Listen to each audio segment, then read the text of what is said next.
Catherine Bernardo at Donnie Pangilinan, dating stage na raw. How's true? Sabay-sabay nating aalamin yan, ngunit bago ang lahat mag-subscribe ka muna para lagi kang updated sa mga trend.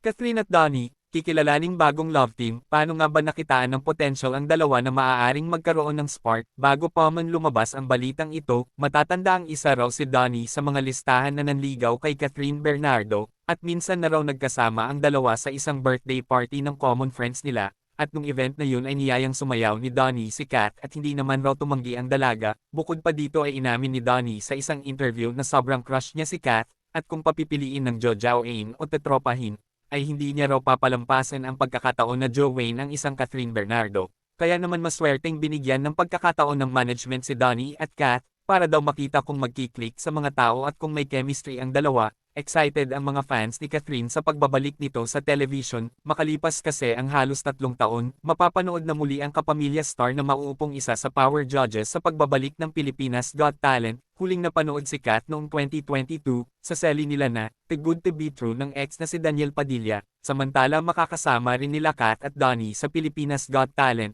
ang magiging host na si Robbie Domingo at Melay Cantiveros, at ang mga huradong makakatuwang nila, ang OG hurado at dating presidente ng TV network na si Freddie M. Garcia o mas kilalang FMG, at comedy star for all season, Eugene Domingo. Pakinggan natin ang masasabi ni Catherine sa bagong proyektong ito. It's something that I want to experience kasi it's another first for me. I think this is a good breaker after doing Hello Love Again and before I start with a new project.